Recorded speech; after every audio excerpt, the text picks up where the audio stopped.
안녕하세요, 지메입니다. 오늘 할 내용은 경매 물건 분석 주거 게시판에 있는 세입자의 방어 입찰이라는 글에 대해서 보도록 하겠습니다. 방어 입찰이라고 들어보셨나요? 좀 아주 예전에는 없었는데 몇 년 전부터 이게 생겼던 용어 같아요. 제가 몰랐을 수도 있겠지만 그 전에는 이런 단어가 없었는데 어느 순간부터 쓰게 됐는데 이게 과연 좋은 건지 나쁜 건지에 대한 그런 고민을 좀 해봐야 되지 않을까 싶습니다. 더본구에 나와 있는 다세대입니다. 감정가가 1억 4천입니다. 일단 내용을 보시면 먼저 감정가가 일단은 1억 4천이고요. 1순위 근저당이 8천만원입니다. 그리고 세입자의 보증금이 6천만원인데 근저당 이후에 들어왔습니다. 후순위죠. 일단은 제 생각은 그렇습니다. 감정가가 1억 4천 정도 되면 시세가 어느 정도일지 정확히는 모르겠지만 근저당이 8천만원인 상태에서 세입자가 6천만원이 들어온 거는 이건 좀 많이 사실은 좀 무리입니다. 거의 두 개 합치면 1.4억이 되잖아요. 1.4억이 되면 거의 이게 감정가가 시세가 맞다라고 한다면 시세에 들어온 거죠. 그럼 위험한 거잖아요. 근데 이제 아무래도 부동산에서 이렇게 얘기하는 경우가 있습니다. 근저당이 등기부상에 근저당이 8천만 원이 설정이 되어 있지만 실제 금액은 한 5천이다. 또 실제 금액은 4천이다. 얼마 안 되니 6천만 원이 들어와도 충분히 시세보다 적다. 합쳐서 1억이니까 이렇게 얘기하는 경우도 있거든요. 그거 믿으시면 안 됩니다. 당연히 안 됩니다. 경매에 넘어간다면 이 8천만원 등기부에 설정되어 있는 8천만원이 채권 최고액이므로 얼마에 돼 있었든 5천에 돼 있었다 하더라도 실제 금액이 5천이었다 하더라도 한번 연체이자가 발생하면 일반적인 그 대출 이자보다 훨씬 더 높은 연체 이자율을 물다 보면 이 8천만원까지 금방 찹니다. 얼마 안 걸려요. 그래서 실제로는 1순위의 8천만원의 근저당이 다 배당을 간다고 생각을 해야 되는 게 채권 최고액인 거죠. 그렇게 생각하고 접근을 해야 되는 거죠. 그렇다면 세입자는 6천만원에 들어온 거는 너무나 큰 금액이 들어온 거죠. 이게 좀 이런 경우들은 좀 주의를 해야 되는데 어쨌든 이렇게 이제 이런 상태에서 경매에 나와버린 겁니다. 자, 그러면 먼저 입찰자 입장에서 먼저 보겠습니다. 세입자가 방어 입찰을 만약에 들어온다면 얼마에 들어올까요? 당연히 8천만원 플러스 6천만원 더한 1.4억에 들어올 겁니다. 1.4억에. 그러면 이 물건이 1.4억의 감정가라면 당연히 입찰자는 시세가 1.2억 정도 했다. 그러면 당연히 시세보다 더 적은 금액으로 들어가야 되잖아요. 1.1억이나 높게 가봐야 1.2억이 들어갈 건데 그럼 세입자가 방어 입찰에 들어온다면 1.4억이 들어오겠죠. 들어온다면 당연히 낙찰을 받지 못합니다. 그런데 이런 생각 해봐야 됩니다. 세입자의 방어 입찰이 무서워서 입찰하지 않는다? 그건 아니라는 거죠.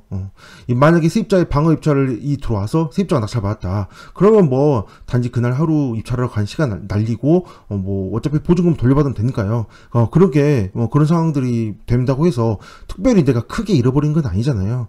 그런데 만약에 입찰을 했는데 세입자가 안 들어왔으면 낙찰을 받을 수 있는 상황이니까 굳이 방어 입찰이 걱정이 돼서 입찰을 안 하는 거는 좀 아니라고 생각이 됩니다. 또 게다가 또 반대로 생각해보면 방어 입찰이 들어올 것 같은 생각이라면 입찰자가 적을 수도 있겠죠. 그러면 나한테 오히려 만약에 방어 입찰 안 들어온다면 좋은 상황이 될 수도 있겠습니다.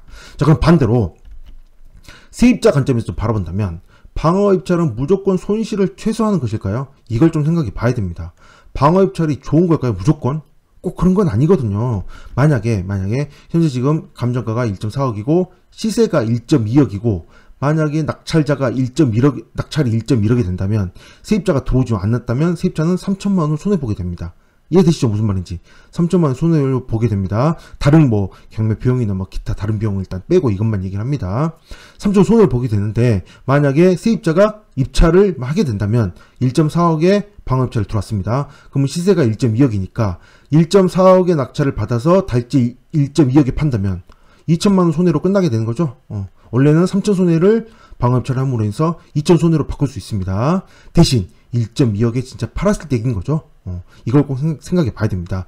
또한 방어 입찰을 한다면 세입자의 취득가액이 1.4억이죠. 만약에 1.2억인 시세가 빌라가 올라서 1.4억까지 올랐다. 시세가 그래서 올랐다면 양도세를 1.4억에 이미 나는 취득가액이 1.4억이니까 양도세를 내지 않게 되는 그런 상황이 될 수도 있겠죠. 이런 장점도 있겠죠. 근데 만약에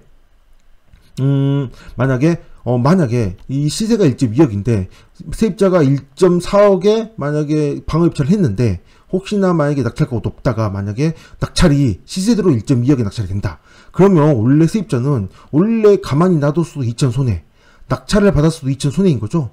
그럼 뭘 선택해야 될까요? 당연히 가만 놔둔 2천을 택해야 되는 거죠. 왜냐하면 낙찰 받고 나서 다시 또 매매로 내서 다시 또 팔아야 되니까요. 그럼 가만히 놔뒀으면 2천 손해. 또 근데 만약에 혹시나 누군가가 1.3억에 입찰할 때면 어떻게 될까요? 가만히 놔뒀으면 시세보다 높게 낙찰이 됐다면 오히려 1천 손해가 되는 상황에서 끝났을 수도 있는데, 방어 입찰을 함으로 인해서 다시 1.2억에 팔게 되면 결국은 2천 손해가 돼버리는 좀 아이러니한 상황이 생길 수도 있다는 거죠. 결과는 알 수 없다는 겁니다. 그러나 하나 확실한 건 겁니다. 방어 입찰을 해서 낙찰 받았다, 세입자가 낙찰 받은 후에 팔 수 있느냐가 이게 제일 중요한 겁니다. 팔 수 있느냐. 뭐 평생 여기서 살겠다, 뭐 그럼 뭐 상관없습니다. 그럼 상관없는데 팔 수 있는지 없는지를 꼭 봐야 된다는 거죠. 방어 입찰을 했다가 낙찰 받았는데 팔지 못해서 1.2억에도 못 팔고 1.1억, 1.1억까지 팔지 못하는 상황이 생겨버리면 당연히 손해가 더 커질 수도 있죠. 그러므로 방어 입찰은 꽤 꼭 신중해야 되고요. 꼭 팔 수 있는 곳, 좀 거리가 많은 아파트라든가 이런 게 아니고서는 방어 입찰은 좀 되도록이면 좀 지양을 하는 게 어떤가 싶은 생각을 하게 됩니다. 지지옥션에서도 방어 입찰에 참여할 수 있다라는 얘기를 이렇게 써놓음으로 인해서 세입자 보증금을 좀 지킬 수 있는 그런 상황으로 얘기를 해놨는데, 이게 꼭 커다란 장점은 아니니까 꼭 눈여겨보셔야 됩니다. 방어 입찰이 장점이 될 수도 있지만 오히려 독약이 될 수 있는 걸 꼭 고민해 보셔야 됩니다. 잘 팔리지 않는 지역의 빌려라면 신중히 다시 꼭 고민해 봐야 됩니다. 그냥 손해를 어느 정도 보고 마는 게 오히려 나을 수도 있으니까요. 등기부상에 봤더니 뭐 거래가 1.5억, 1.6억, 이거 상당히 업계약서를 많이 쓰는 걸로 보입니다. 그래서 이런 업계약서에 대해서는 좀 시세를 보실 때 빌라는 업계약서가 있었던 것도 생각을 해봐야 되니 시세는 꼭 발로 뛰면서 직접 확인을 해보시는 게 좋습니다. 방어 입찰 꼭 신중하게 하셔야 됩니다. 네, 여기까지 하겠습니다. 감사합니다.